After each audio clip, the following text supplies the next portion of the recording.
मी शीतल सुरेंद्र गायकवाड, प्रभाग क्रमांक 22 इच्छुक उमेदवार असून मला 2 महिन्यापूर्वी लोकप्रिय आमदार माननीय सुभाषबाबू देशमुख साहेब यांनी भर सभेमध्ये मला भाजपचे तिकीट फायनल केले होते।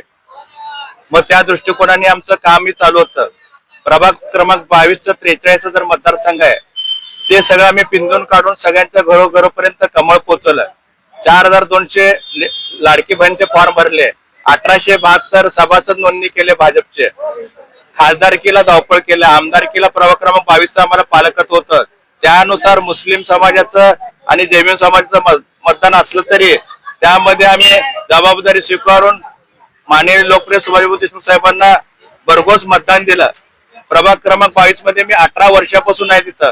हा काँग्रेसचा बालेकिल्ला होता। सुशील कुमार शिंदे साहेब, प्रणितीताई शिंदे, उज्ज्वलाताई शिंदे यांचं त्या विजापूर रोडला तिथं मतदान होतं। अशी परिस्थिती असताना संघर्ष संकटातून मार काढत आज सगळं आम्ही तिथं भाजपमय वातावरण केलं। अशी परिस्थिती असताना 4 दिवसा अगोदर नागेश गायकवाड, किसन जाधव हे अचानकपणे आपलं बालाजी सरोवर मध्ये रात्री 12 वाजता प्रवेश केले। तिथं कुठलं प्रवेश करायचं पण एक पद्धत असते की एक तर भाजप कार्यालयात प्रवेश करावा किंवा प्रदेश अध्यक्ष तिथं जाऊन मुंबईला प्रवेश करावा। हे अचानक प्रभाग क्रमांक 22 मध्ये पक्ष प्रवेश करून आम्हाला बी फॉर्म मिळालेला आहे। ते शीतल गायकवाडला लेडीज द्यायचं लेडीज द्या, नाहीतर त्याला बी फॉर्म देणार नाही, काय नाही, आम्ही पॅनल करणार अशी घोषणा देत निघाले। मग आम्ही सगळे आमच्या आमदार साहेबाकडे गेलं, पालकमंत्री साहेबाकडे गेलं, हे असं विषय नेमकं काय आहे नाही आम्हाला माहित नाही, तुम्हाला तिकीट फायनल केलेलं असं तसं वाच्यता करून उडवाउडवीचे उत्तर देत आहेत। माझी एकच सगळ्यांना मागणी आहे की विनंती आहे, जसं आम्हाला भर सभेमध्ये 1200 ते 1500 लोकांमध्ये तिकीट फायनल केलं होतं त्या पद्धतीने मला बी फॉर्म द्यावं।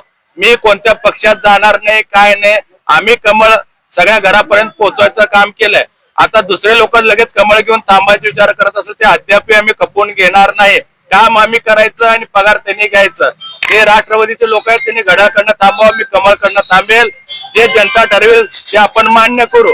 ते अगोदर शरद पवारांना फसवून आलेत, अजितदादांना फसवून आलेत, जनतेलाही आता फसवायचं काम करलेत।